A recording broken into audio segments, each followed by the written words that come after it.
Hello, one and all, and welcome to the week that really was with John McGurk and Sarah Ryan. It is the week ending the 17th of November, 2023. It is nearly time to start hearing Mariah Carey on the radio. Have you got your Christmas decorations up yet, Sarah? No, I'm fighting it off day by day. It's like, oh God, they really want to put the Christmas tree up, but no, not yet. I grew up in a house, I don't know about you, that had a real Christmas tree. Oh, We God, obviously no. Oh, no. No, no, no. Fake all the way. really so now, but I've become a fake house. And Mm. the thing is that if your kids want you to put the Christmas tree up like a month, like now or basically next weekend, kind of has to be fake because if it's real, it looks a bit scaldy by Christmas Day. It does. It does. And I feel terrible. I would feel terrible with like cutting a perfectly healthy young tree and watching it die in my house. Yeah. That's So not to criticize what your family did. I'm sure it was lovely. I'm sure there was a lovely smell of pine needles for a couple of weeks, but no, it wouldn't be for me. yeah, the smell was lovely, but no, I'm fighting it off day by day. But they're having all kinds of dramas. They're losing teeth. So we're in that phase of losing teeth, and then losing in both senses of the word, because like they lose the tooth and then they put the tooth in their pocket, and then because they insist, like boys are weird. Like you're all so weird. Like why are you always like carrying around things? We had this whole drama on the holidays in the summer where one of my sons insisted on carrying a dead lizard around in his pocket for like a week. No. Well, that was his lizard. His It was valuable possession. it was dry. It was, like he found it on the beach. It was It was like completely desiccated. dry. Yeah. So it wasn't exactly like rotting, but it was still so gross. Yeah, he probably had strong intentions of bringing that home and putting it in a glass case and becoming 100%. the next David Attenborough. And Yeah. we've all been there. We've all been Well, there. no, But we haven't actually, but I think as a boy you probably have. It's yes, like, we here meaning the male half of the species. On the Christmas tree, though, I really think that I'm going to give you some parenting advice. I think you have to hold the line, Sarah. I think there's some things that are traditional and the line should be held, and one of those is Christmas tree goes up on the 8th of December, comes down the 6th of January. Things like, otherwise, I mean, 8th of this December, John. I won't be able to hold them off that long. well, 1st of December at the very earliest. Because So previous years, it was in Malahide, there's a kind of a thing that the last weekend, like, so it's like the 26th, 27th, 28th, something like that of November, there is a Santa parade that comes to Malahide Village. And it was always on a Sunday. So I tried to hold off until that Sunday. But now, you see, school is lethal. Like they're in school and everyone's like, you have to have your Christmas tree up for the toy show. First of all, my kids watched, I say in inverted commas, the toy show for the first time last year. It starts at 9 o'clock. They were KO'd at about 10 past 9. Yep. I had to try and keep them awake. Like they're really good. My kids, in fairness, were really blessed with the sleeping. Like they go to bed like at 7:30 and they go to sleep. And so to keep them up, filling them full of sweets and nonsense, and then they didn't even get it, to be honest. Like a lot of it is kind of chatting, and they weren't fans. So now they've been like they've heard about the toy show again in school. They're like, we have to watch the toy show. We want to have our tree up. And I'm like, first of all, you don't even watch it. And second of all, ugh, the tree. Yeah. So it might be next weekend, John. I'm afraid. No, I think I'm just I'm staunchly opposed. I mean, I just think, I mean, I mean, if this keeps expanding at this rate, in about 50, 60 years, people will be putting them up in the middle of July. Because, I mean, I'm exaggerating, but like it seems to be now Christmas starts in November. I mean, I actually think it's one of the reasons people say they dread Christmas. And I think it's because it goes on so long. It like all the advertising for Christmas turns it into an ordeal. I mean, But do you not think I on like. the other hand, do you not think on the other hand that like yes, but also like there are people, and like I'm kind of one of them, and like I love Christmas, right? I love decorating the house for Christmas. Love it, love it, love it. Like I think like there are people, there's so much sadness and misery in the world, especially right now, that if putting people sitting at home on the weekend, like, one particular person I know I'm thinking of lives alone, and if it makes her happy to put it up on the 2nd of November, well, like, go for your life. Yeah, I suppose. Fair enough. Like, do you know what I mean? Like, it kind of brings happiness. I mean, in my case, I'm delighted to get the Christmas decorations up because the kids, like Christmas decorations and Christmas trees actually cover a multitude of sins. And like there's been a number of kind of exploding frube yogurt things in the last couple of months and stuff that the Christmas tree will distract nicely from the fact that the walls could really do with being painted. So I'm looking forward to it from that point of view. If But I'm like, in your house, if I'm in your house between now and Christmas, I'm going to be looking for the yogurt stains.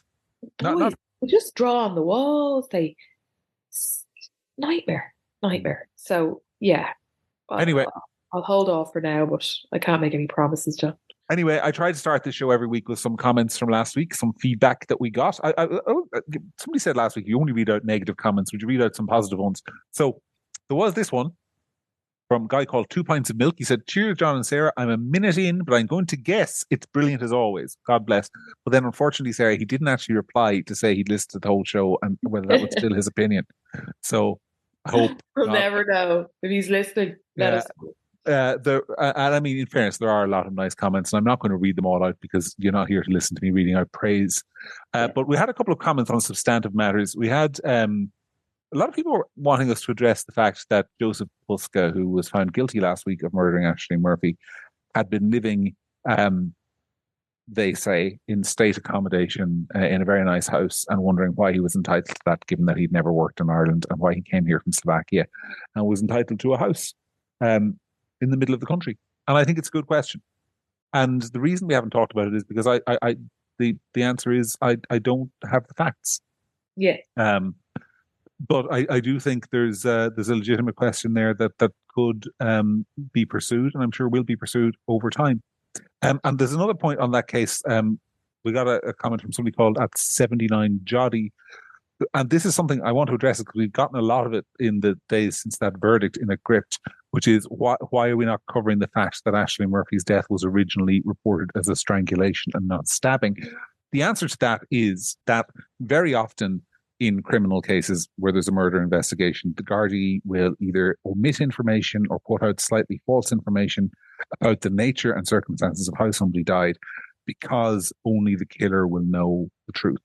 Yeah. And so, for example, and I'm not saying as this is certain fact that this happened, but in the Puska case, if you followed it, when he was in the hospital and confessed to the murder, he said, "I did it, I stabbed her." Now, that wasn't public information at the time, which obviously made his confession a lot more relevant. Had he said, "I did it, I strangled her," then they might have thought he was only listening to the news. So that's one explanation for why that might have happened. I don't know the answer, but I'm not entirely convinced, I have to say, that there was anything particularly nefarious to that information being put out. The Gardaí sometimes have good operational reasons for putting out information that isn't. And also, let's be honest, Twitter, Facebook, whatever, we haven't exactly covered ourselves in glory over the last 10 years when it comes to going absolutely mental and whipping ourselves up into a frenzy about details about cases that actually jeopardize those cases long term.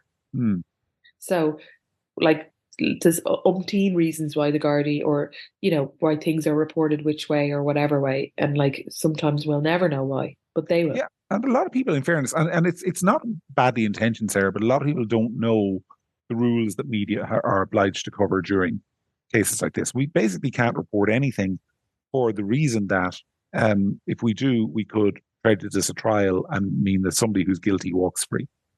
So we can't report a lot of stuff about the Garda investigation. So, for example, there was this story going on for months and months and months. You saw it on social media that Joseph Puska knew Ashling Murphy, that his kids were in her school, that she had allegedly reported them to social service. And it was all nonsense. But even though it was going around and a lot of us knew it was nonsense, we couldn't comment on it in public. It's just not permitted to do so. So that's a matter of interest. Do you think that so let's just take that particular thing there, because I heard that my mother's a teacher or was a teacher. All my aunts are teachers, whatever. So I remember hearing that and being kind of disturbed by it. And do you think that somebody sat down and said, "I'm going to make this up," and put that out into the kind of onto the internet, and it just spread like wildfire? Or do you think it's sort of more accidental? I think it's more accidental. I think it probably starts with somebody saying, "I wonder if this is what happens," and then somebody else says, "Well, somebody said to me that it might have been that," and then the third person says, "Well, I heard that it was." I think that's what happens. I mean, there are definitely situations in the world where people are sitting down deliberately putting out nonsense and rubbish. You can see it, and more on big international stories, I think, than on domestic stories. There's also back during the pandemic where everyone was listening to this WhatsApp about the lad whose brother was in the army and they'd been told they were going to be doing X, Y, and Z in the morning. Oh yeah. Yeah, Forgot so about that. some of that, I don't know where it starts, but it starts and it gets credence and it goes around the place. You know, by and large, I think, and there's no bigger critic of the Irish media than me, right? And we'll come to an example of that in a second when we start talking about this week. But by and large, I think it's safe to say that if it's not in the Irish Times, it's not in the Journal, it's not on Gript, it's not on RTE, and you haven't heard it on News Talk, and it's just something that's doing the rounds. If nobody's reporting it and it seems like it's a really big thing, there's probably a good reason why it's not being reported. Yeah, yeah. That's a good general rule. Not always true, but it's a good general rule. Anyway, speaking of the media, did you tune in last night, Sarah, to the RTE program from the future? No, I didn't, but I know you're going to tell me about it. Yeah, so I Also, did. I by the didn't. way, I you did, said you don't listen, you don't watch RTE, so and I don't. And I made an exception, and I went back and I watched it on the RTE player today because Eilish O'Hanlon in the Indo did a review of it. Now, it's important to say that I did because obviously we get the press releases. RTE had included this as being one of the highlights of its autumn schedule. That oh God. there was going to be this special documentary from the future hosted by Mark Little about like how the world was facing climate change. Now, Okay, so if explain to me, what do you mean a documentary from the future? so, basically, they had Harry McGee from the Irish Times, and they had Cara Augustenberg, who's a Green Party member and activist, and they had Mark Little, and they had them all sitting in the studio.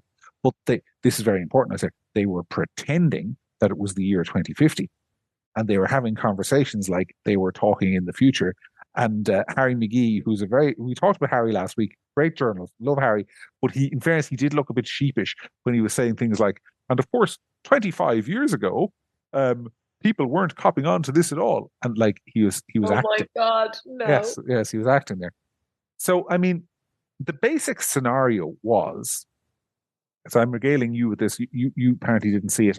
For everyone else who's listening, if you read one thing this week, normally I'd say read something on grip.ie, but I'm going to make an exception.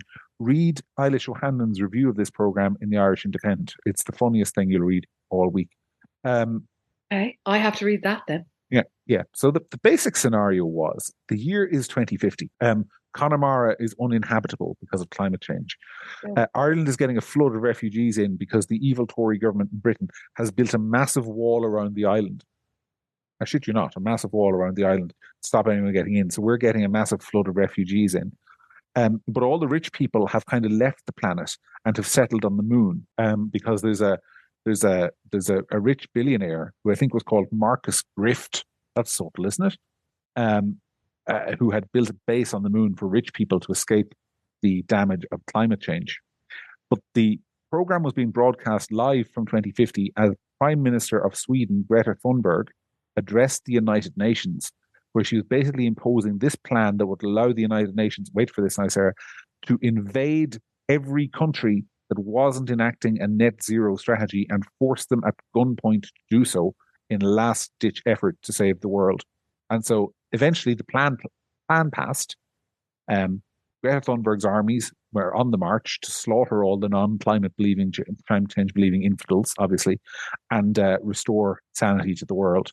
And Mark Little was very happy. And that was the program. And I'll tell you, Are you joking? Like, is no, this a joke?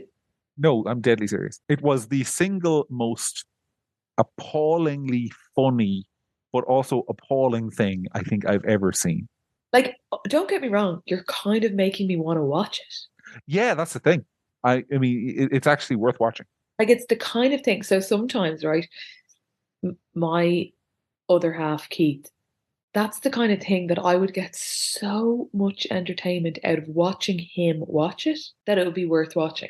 Do you know what it was like? It was like, and I'll get in trouble with some people now for suggesting something like this. But do you know, like if you've got like a bunch of kids in college and they're sitting around in an apartment, absolutely stoned off their heads, Yeah. and like some program comes on telly that's not supposed to be funny, but it's actually the funniest thing you've ever seen. Yes, It's one of those.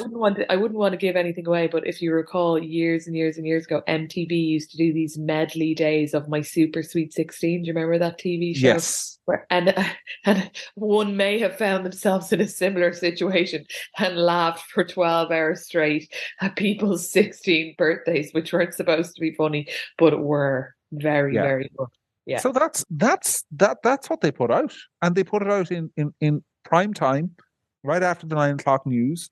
And I mean, I'm just wondering, this is a broadcaster that's supposed to be fighting for its future. Are they insane? I mean, because I cannot imagine that there was. I mean, maybe there's some gullible people around the country who are watching this kind of How going. long did this go on for? So from memory, I think like an hour. But it was horrendous. But I mean, the basic thing behind it, Sarah, was that like it's 2050. You didn't listen to Greta Thunberg when she was a teenager. Now she's the prime minister of Sweden, so she's going to have to invade your country and make you behave. I mean, as Jason O'Mahony, our mutual friend, said to me today, most of the people cheering this on, can you imagine what they would say if tomorrow the United Nations said we're going to spend 200 billion creating a military force that can invade countries and bend them to our will? That's not, and that's only, unfortunately, that's only one of the big problems with this entire thing. Yeah, yeah. I mean, the rich people living on the moon to avoid the consequences. And they had a cartoon villain guy who was kind of a mashup of Elon Musk and Mark Zuckerberg, we'll say, who was like this weirdo oddball who built a moon base and was kind of like, yeah, well, you pay and come and live in the moon and avoid the consequences. It was bizarre. I mean, I An wonder, amazing advance of technology in just 25 years, to be fair. yeah, I wonder if they were just stoned when they wrote it, to be honest with I'd love to know how much that cost. They also had a guy like at the start, they were like doing archive footage of conspiracy theorists from the 2020s. And they had a guy who was basically far right Fergal from Fair City, who was there kind of like, well, I don't believe in climate change. And like Mark Little, after the footage, was kind of like putting his head in, why did we listen to that kind? It was. You didn't. You didn't listen to them. B, like, it's so sanctimonious, isn't it? Like, it's so funny. There's just as much chance that program will be shown as and people will laugh at it. I mean, I said today, I mean, the conversation in Ireland about this stuff is dominated by people who belong in I nearly cursed a fecking lunatic asylum. They really do belong in a lunatic asylum. Well, it's actually a podcast. I can curse. They fucking belong in a lunatic asylum. It is insanity to me. This is on the national broadcaster. I mean, I would hope that in a decade people will look back on that. I mean, I suspect it's one of those programs that will never be shown again. Yeah.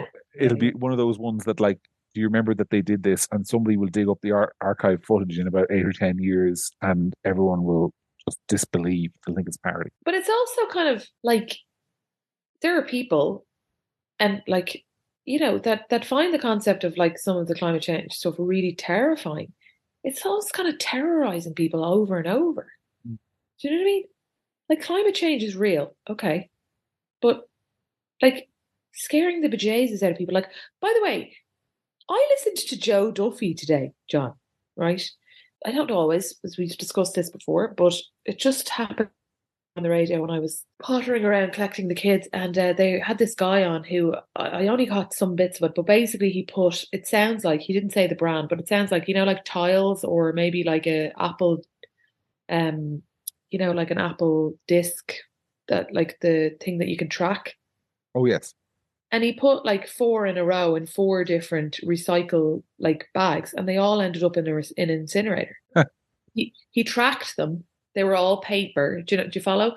So he had like the recycle bin, and 4 times in separate occasions, he put the tile or whatever it's called into this bin, followed it, tracked its whereabouts, and it ended up in an incinerator. So that means that he's like, well, there's questions to be answered.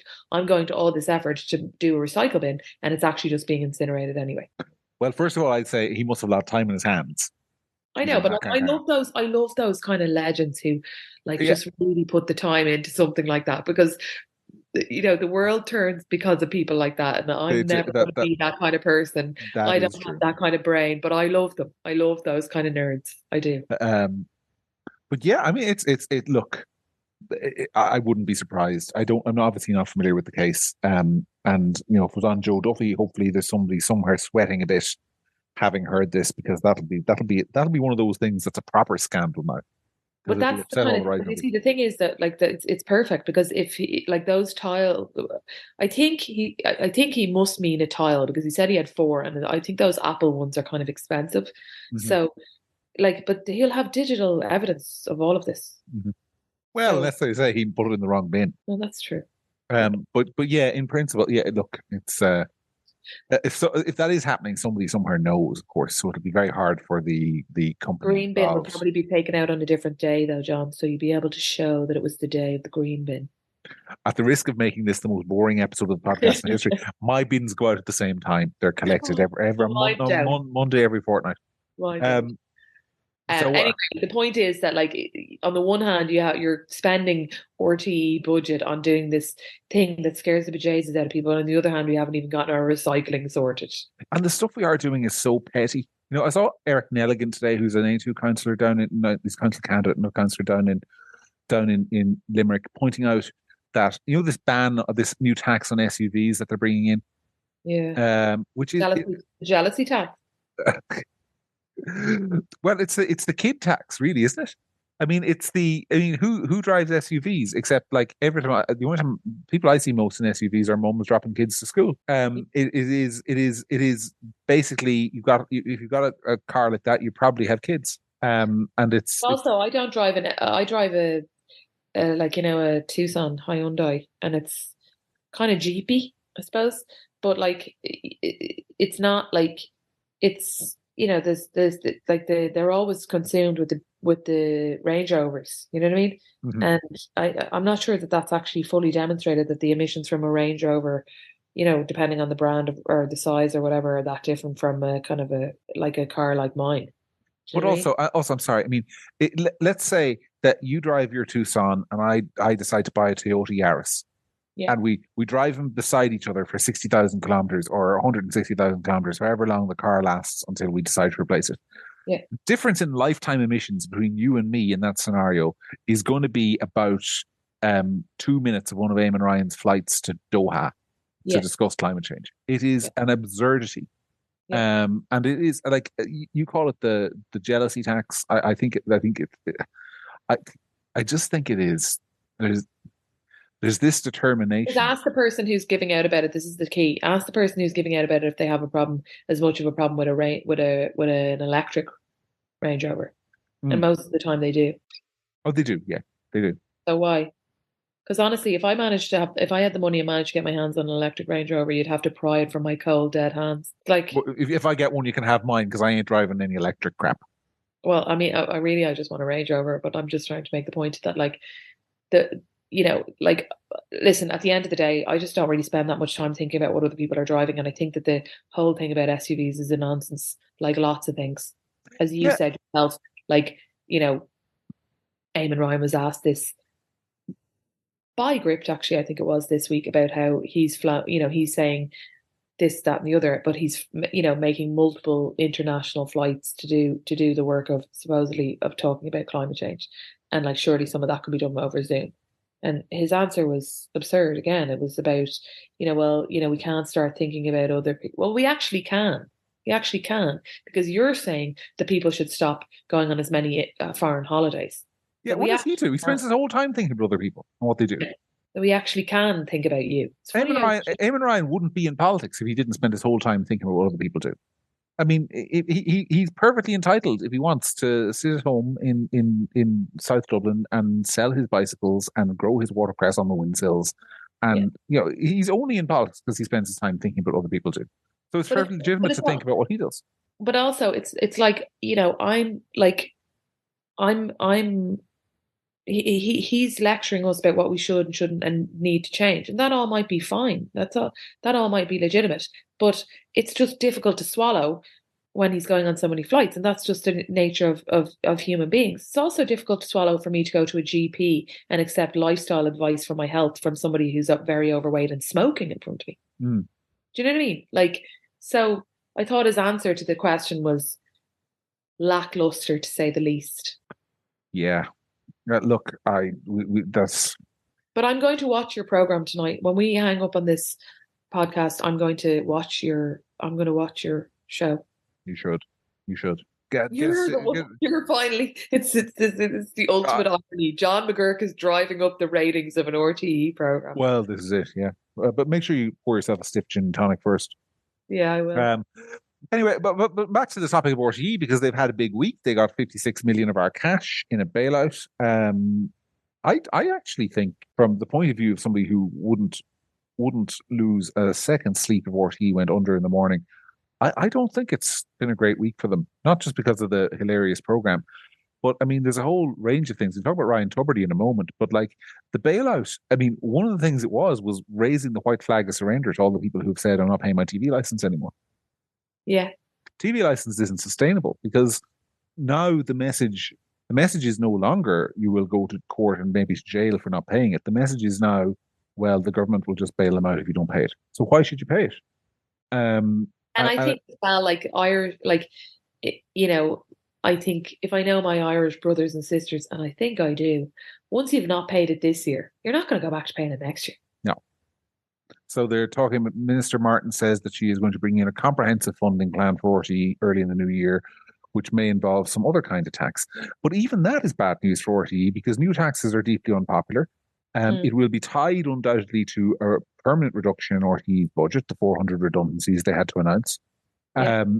And there'll be huge pressure to share that money with other media outlets. So I listened on, it was Tuesday, you know, to a number of radio programs that discussed those 400 redundancies and the breakdown, and you know, and it was all like, and you know, somebody who in my career, you know, would have literally been involved in designing restructures, you know, that would be part redundancy, part putting people onto contracts, part, you know, all a big combination of different changes. It was very light on real detail that you could kind of wrap your arms around, if you know what I mean. Like I couldn't make I listened to a number of, because I was actually in Wicklow, so I was driving home. So I was in the car for a good kind of 3 hours total on Tuesday each way, or an hour and a half each way. And I listened to a number of things about it, and I couldn't really like make head nor tail of what they were really saying. Can I issue a conspiracy theory? Go for it. So my conspiracy theory about this is that if anyone who's ever watched the British television show from the 1980s, Yes Minister, and if you haven't, it's widely available. You should watch it. It holds up. It's as good as ever, and it's the single best program you can ever watch if you want to understand how government works. But there's an episode, I think it's episode 4 of the first season. It's called The Economy Drive, and basically the minister comes in and says to civil service, "I want sweeping cuts across all departments. You know, we're going to really deliver value for money for the public." And the civil service hums and has, and eventually comes up with this plan to make the cuts as politically painful as possible. You know, as many redundancies as possible, like target them at politicians as well, so that they all have to drive themselves and have no secretaries anymore, and like make them bear the pain of it. And with it, and true enough, once they make it really painful, the cuts quietly go away. I think RTE announcing 400 redundancies and laying loads of people off and slashing half the company was supposed to provoke a backlash that never came. That's my theory. Yeah, it's not a bad one. And I think talk to somebody sort of tangentially involved in RTE this week who shared that theory and thought there was a bit of shell shock inside RTE, inside Donnybrook, that there hadn't been a big political backlash to it. Well, when you say political backlash, you mean that they thought that... I mean that they didn't have Paul Murphy and Richard Boyd Barrett standing outside with like big placards going, no sacking RTE workers. And they didn't have the Labour Party out. And they didn't have Mary Lou McDonald saying this is a disgrace about the employees of RTE. Surely they didn't expect that one. Like they can read the room enough that like the public... I don't know. Redundancies. I mean, imagine it was a private company down the road laying off 400 people. I know, but the pressure that would be on to save those jobs. I know, but a private company down the road hasn't just spent the last 6 months explaining away how they were spending how many thousands of euro on flip flops. Yeah, you know? True. No, I'm not saying that the outcome was shocking, but I'm saying I think that there may have been people in RTE who expected a slightly different outcome. Yeah, you might be right. And I don't know.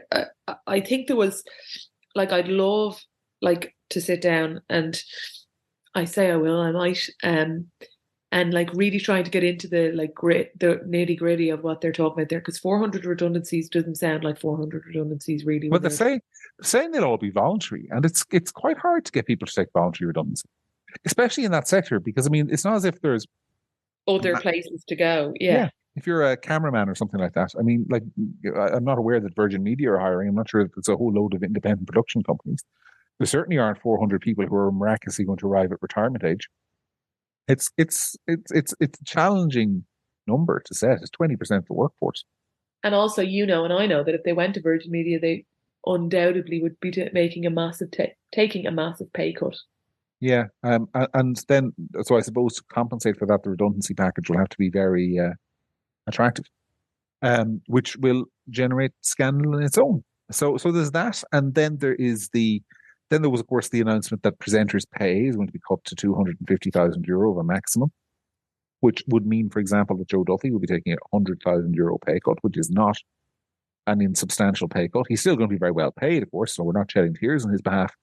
But I mean, they have to negotiate that down with their most senior presenters at a time when Ryan Tubridy's just gotten another job elsewhere, which I think makes those negotiations a little bit more Just to be difficult. fair to Joe, I don't think there's anybody else who could commandeer a conversation about tiles and bins quite like him.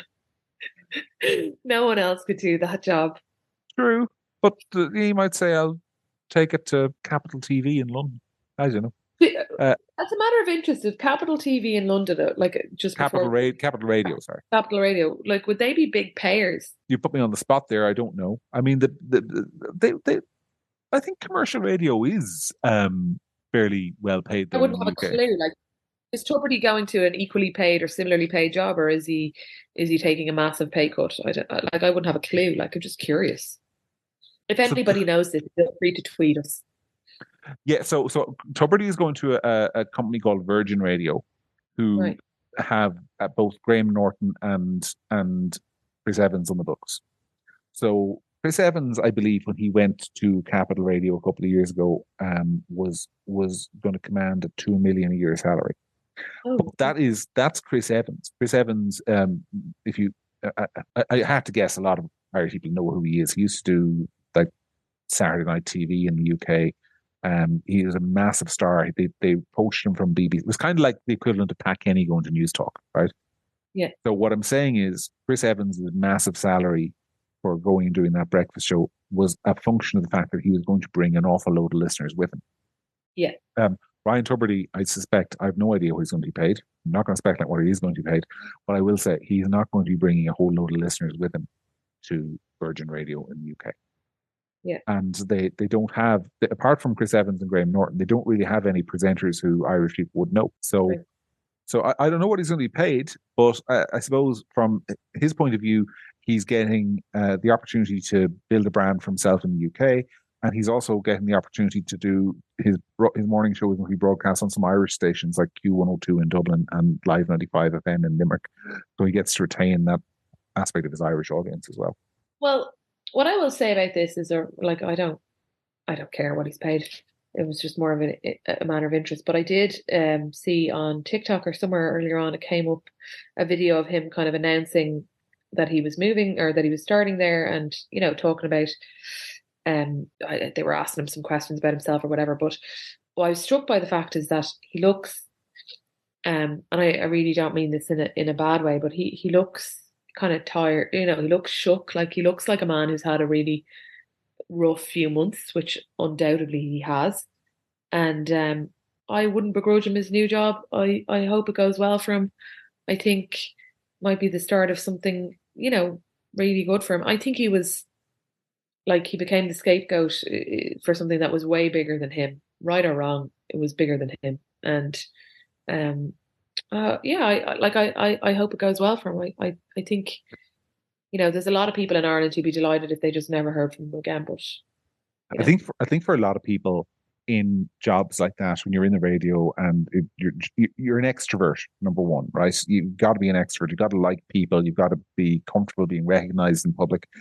yeah, And I think there's also got to be some desire to be liked and loved.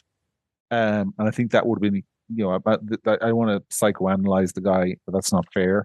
But I do think it's probably very hard when you're in that position if all of a sudden you're kind of not sure that people like you anymore. I think that Yeah. can disproportionately affect some people more than others. And it would not surprise me if he was in that category and he did take it very badly. I don't really care about Ryan Tuberty, to be honest with you. As far as I'm concerned, he has never really been on the right side of any issue in the country. I'll never forget him during the pandemic telling people not to invite unvaccinated people to their weddings and that sort of stuff. I think he's always been a guy who kind of goes along with whatever the narrative is on a given day. Yeah. I didn't appreciate when he was the Late Late Show host the way he would, like, he'd be a fluffy little kitten for 90% of guests. But then anytime anyone kind of politically controversial who was like Yeah. opposed to the Irish establishment would come on, like Peter Casey, for example, or I remember my good friend Declan Ganley went on in 2008, 2009, and Tuberty would then turn into Scrappy Doo. Like, with all that warmth to be gone, would be like, you are on trial. And like, he never hid his bias. So, I mean, on a personal level, obviously, I wish anyone well, and it's an exciting new challenge for him. But I won't miss him off the Irish airwaves, I have to say. Yeah, you're right. I mean, I never really watched the Late Late Show. I used to catch him on the radio sometimes, and I used to. One thing I did like about him is that I found like he used to do quite hard, sometimes to be hard stories, like people on talking about real tragedy and things. And I always thought he managed that quite well. Like he's quite empathetic to those kind of stories. But you're absolutely right that anyone who was kind of, we don't like you, it was so obvious. He was never fair to Yeah, those people. yeah. So, yeah. So we shall see. Anyway, in other news this week, we have another new political party. Another one. This Yeah. is this is a gang called Independent Ireland. They've been set up by Michael Collins, the Independent TD for Cork Southwest. Is that right? And Richard O'Donoghue, the Independent TD for Limerick County. They have a nice little logo, little circly green thing. And basically they are in the space. Look, I gotta say, these are the guys I should be voting for. I mean, they're in my kind of space. They're pro rural. They're kind of anti bullshit. They take kind of positions on immigration and law and order and farming, and they're not fond of the Greens. I mean, I think there's space for them there, but I'm just so jaded at this stage, Sarah. I don't know whether to be optimistic or pessimistic, and I'm a pessimist. So I think this will be very hard for them, but we watch with great interest. What do you think? I think I think there's a huge amount of competence there. Richard O'Donoghue and Michael Collins are both like very smart guys. And they have a huge amount of kind of like, I'm from Dublin and I couldn't ever possibly claim to be any kind of have any kind of deep insights on rural issues. But You wouldn't know the difference between a fork and a grape. You wouldn't. I don't know what that means. But yeah, Exactly. There you go. There you go.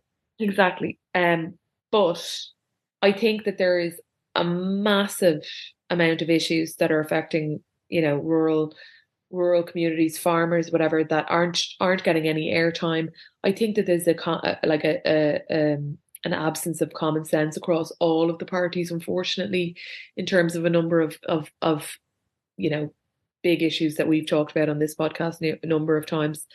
And I think that that a new party, that there's space. I think there's space for a new party. I mean, I definitely do. I think that there's people who are wondering who to vote for. The challenge for them will be, I think they need a suite of policies that draw an interest from, cities. I don't know, off the top of my head, I don't know how they're going to do that, but I think that they need to, have a broader appeal than just being rural, Mm-hmm. Which I'm sure they will. But I think like fair play to them. Like, I think it's good for politics. It's good for the public to feel like there's a constant regeneration of ideas and people to vote for. I think it's hard to do this. We know from previous experience that people have tried and failed in the past. I think it's brave. I think that so many people are really jaded with the established parties and the whole thing. And if if this even just starts conversations about big issues, it's a good thing. It's a good idea. I'm surprised and a bit disappointed that Matty McGrath's not involved in it. I thought he would be. But I think I think it's only a good thing. I think that there's a lot of people who are really pissed off with the establishment, and Without doubt, and the, without doubt. and you're constantly inundated. I'm sure you are because I certainly am by people who say, "I don't know who to vote for." Well, this is it. That I get that all the time, and from in inverted commas normal people, not Yeah, people who are Gript subscribers because they have a particular view of the world, not people people who listen to Joe Duffy and watch RTE who have no idea who to vote for, and and get they're the not. Yeah, exactly. They're not even single issue voters. They're voters who vote across a load of different for a load of different reasons, and they just don't seem to have a home right now. And like, Well, I'll tell you what they are. If you want to, what I get the feeling, a lot of those voters are people who always voted Fianna Fáil or Fine Gael, yeah, and they're not under any circumstances going to vote for Sinn Féin. That is that is out for them for reasons to do not with current day politics, but because of stuff that happened in the 80s and 90s that we won't go into. Um, and also probably Sinn Féin are a little bit too left wing for them on issues. And at the moment, I think a lot of voters like that are kind of stuck in that kind of camp where they're either saying maybe Fianna Fáil, maybe Fine Gael out by default, or maybe independent. And I think if the rural independents play it right, or the Independent Ireland's given their name, there's a huge swathe of people out there who used to be FF and FG voters who don't recognise their own parties, who are looking for something else. yeah. And Okay. I actually met somebody a couple of weeks ago who's planning on running for this. I won't say where or anything because it's not fair to give anything away about this. But I met this person, and she was thinking of running for this new party or whatever. And I'll tell you what I was really struck by. This is a person who's, from a farming background, and it was just the passion, the kind of the real like. I thought to myself, like, this is a real smart person who's got a really is running because they're for all the right reasons, if you know what I mean. Like, organically has just gotten so annoyed with what's happening in their industry in their area that they're going to run for a party, and it was really nice. And I know a few people who are involved in on the non-running side, on the more administrative organizational side of this new party, and they're all smart people and they're really passionate, they're really enthusiastic. And I think they Yeah. have all the other parties have one thing that these new guys don't have. All the other parties, and I know people who work across the board in different parties, and they're jaded. Mm-hmm. They're really tired. They've been knocking around for years. They're tired. They're punch drunk, tired of the whole hump of it. And these guys, and I think that's only a good thing. I Yeah, think they might do better than you think.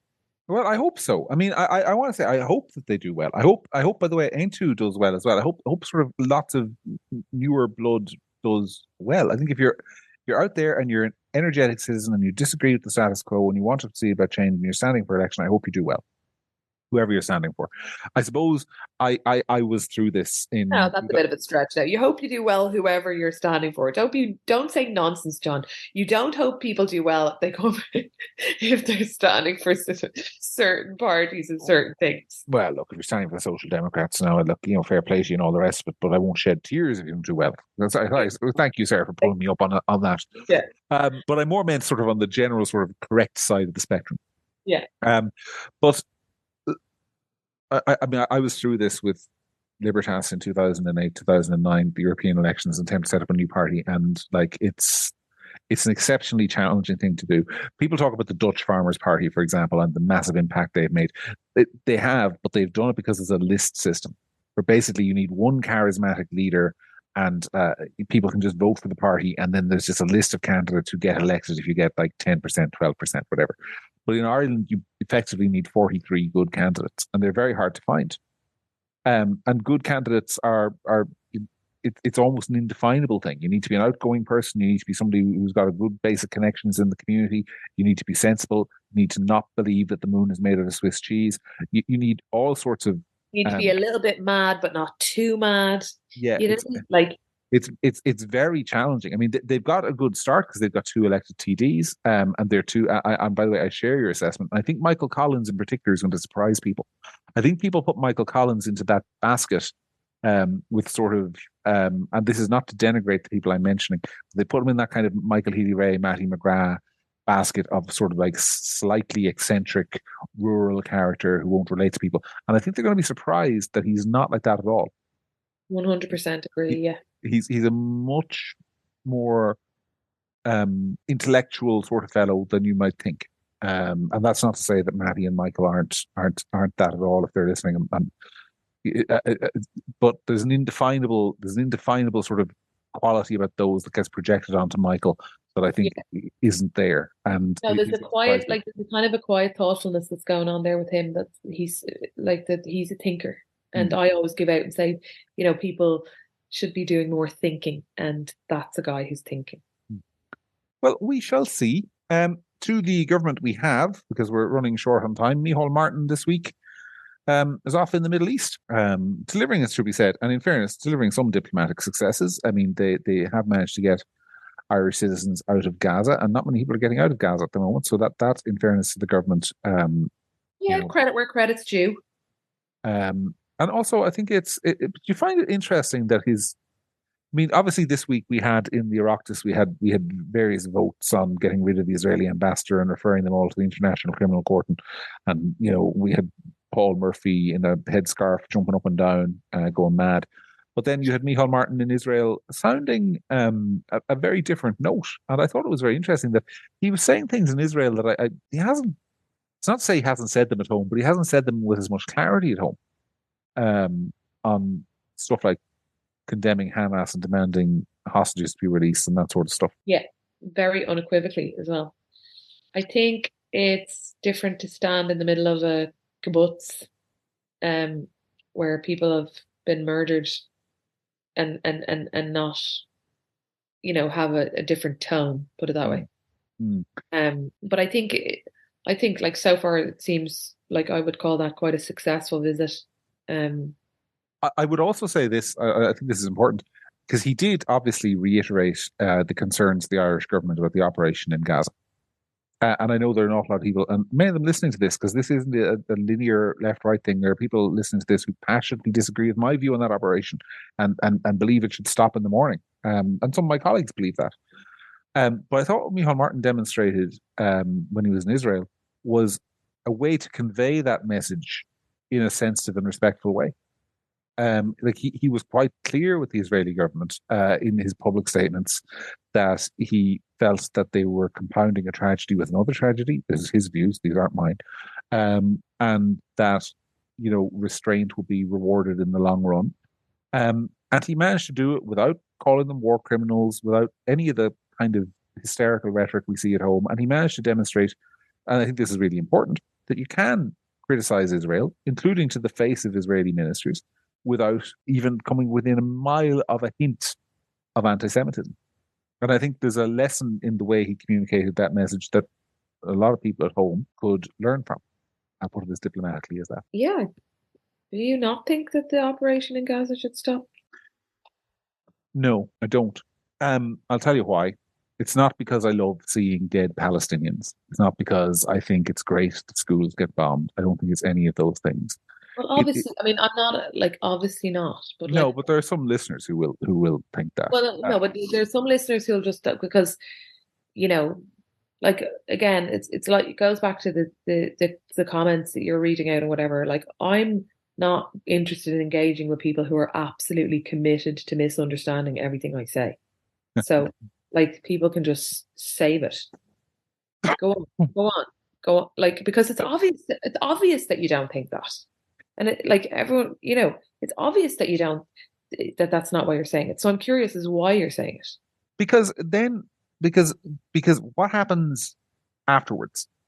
If the Israelis stop tomorrow, they put all their ground troops out of Gaza, they put the fences back up, and they say, right, that's it, the job isn't finished. I mean, all that there is in that case is a big stinking pile of rubble. And the people who committed October the 7th are still in place. And yeah, there might be peace for a year, 2 years, but those people will rebuild and they'll be back again. If you commit to doing what Israel has committed to doing, which is removing Hamas from power, then the operation has failed if that mission hasn't been completed.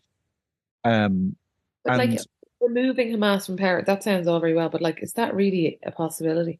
I think you can degrade their. I mean, first of all, there hasn't been an election in the Gaza Strip since 2006, because Hamas banned all elections. Secondly, can you remove them from power practically? Of course you can. Practically, but like, but are you ever going to wipe out, like, you know what I mean? Like, the I'm just like, I suppose my question is, you're just you're just going to kill so many people that the hate, like that Hamas is just like a well, hang on. I resurgence don't of really. I Hamas. don't see. That's the thing I don't really buy. I mean, obviously, I'm not in favor of killing loads of people as a rule, but Yeah, like, no one ever said that when the Americans were fighting ISIS. No one ever said, "Well, oh, you're all these ISIS people and they'll be dead, and then ISIS will be back." No one ever said that about Al Qaeda, which is also largely gone. Um, like, it is possible to remove these Islamic militant organizations. ISIS 10, 15 years ago controlled a huge swathes of the Middle East, Iraq, Syria, into Iran, threatening the border. Do you remember they invaded Jordan and burned Jordanian Air Force pilots alive? They were oh God, massively I forgot powerful. about that. Thanks Yeah, for pardon, re-traumatizing you. Yeah, um, traumatizing that. I suppressed that memory. yeah. I mean, it is not true to say. I mean, I hear this all the time. This kind of like, oh, they're creating the next generation terrorists and the next generation of terrorists and the next generation of terrorists. Palestine is divided into two sections: the West Bank and the Gaza Strip. Hamas exists in the Gaza Strip. The West Bank has had just as many, and by the way, Israel is no saint of a country. It has the people living in the West Bank have as many reasons, if not more, to embrace that kind of ideology and haven't done it. So it is not true to say that it is inevitable that this will continue forever. I think it's also true that if Israel finishes its mission and gets rid of Hamas, it has a moral duty to help rebuild the Gaza Strip. It has a moral duty to rebuild the houses of civilians and to supply water and to give that part of the world every opportunity to flourish under a new regime. But I also think the international community has a responsibility. I think, like, the UN is great at talking and very bad at actually doing anything. I think there's a real case for an international coalition or a coalition of Arab states to take a hand in the running and the administration of the Gaza Strip after the war. But I think just stopping the war now, and I mean, it's all going to start again in 2 years. There was a ceasefire in place on October the 6th. What happened on October the 7th? That's what I think. And I might be wrong. And if you think I'm entirely wrong, I completely respect that view. But, Mm. that's I where I'm just coming don't from. think. I don't think. I think that the cost of something that has a like really only a vague determination of what success would even look like is a worry. Mm. Like Hamas being removed, okay, yeah, but like when, how long, how many people will be dead? I don't know. It gets to the point. It feels like vengeance, as like and I think that Israel are entitled to defend themselves and all of those things, and we're accused of being pro-Israel or whatever. It's really not the case. But I think this is just going on, and it's so much violence and death. It's just horrific, and I'm not sure. I'm not sure anymore. Well, What we'll what? see. I suspect it's going to last a while longer yet. I mean, the Israelis have basically indicated that they're going to see it through until they're concerned it's finished. I mean, if we're still here in 6 months and they're still banging away and it's still not done, I mean, you have to start to question at that point the effectiveness of the Israeli operation. I think there'll be people in Israel questioning that as well. It's true in every Western country that wars get less popular the longer they go on. I mean, look at the poor old Ukrainians.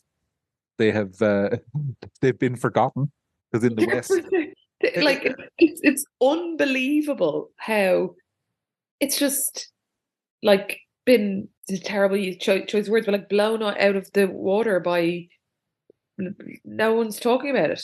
there's also the basic fact. I mean, this is one of those things like about the Western public that the Western public have to come to terms with about themselves, Yeah. which is that if you were somebody who was in March of 2022, like flying a Ukrainian banner across your social media, talking about how terrible it was, uh, all of your reasons for believing those things and believing that the Ukrainian war effort should be supported in March 2022 are still as valid today.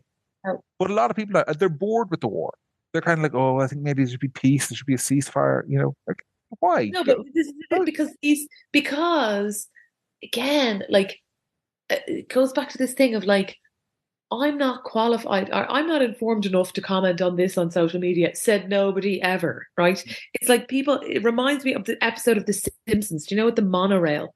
When this guy comes in, and because he's kind of got a cool, like hip, kind of sing-songy voice, and by the end, the whole crowd are chanting monorail, monorail. It's like they just all get distracted by the next thing and the next thing and the next thing. And we have to kind of have a word with ourselves about our attention span for things. And like, you know, maybe you shouldn't kind of jump on every bandwagon that comes along and like then lose interest in it. Those things are like the things that people were saying about the Ukraine are still legitimate, but they've just moved on to the next thing. The other thing is, by the way, there are a lot of, I suspect there are some people strategically up in Israeli high command talking about a long war, who are looking at that and figuring out that you already see it.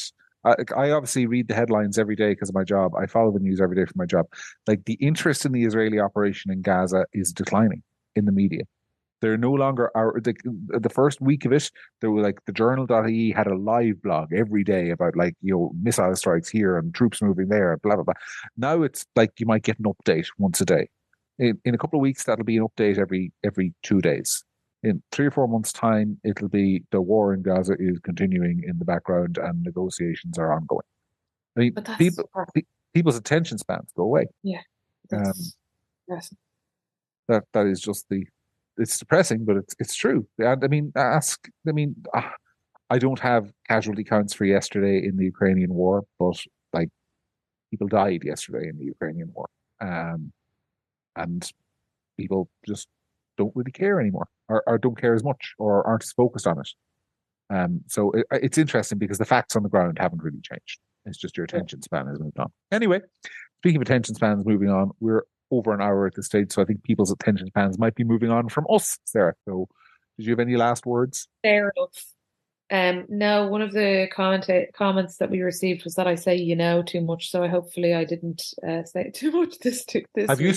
you spent a whole hour talking to me, consciously trying not to say No, I just remembered in the last 30 seconds, so I have absolutely no idea whatsoever whether or not I said I know less or more on this occasion because I didn't remember it until the last minute.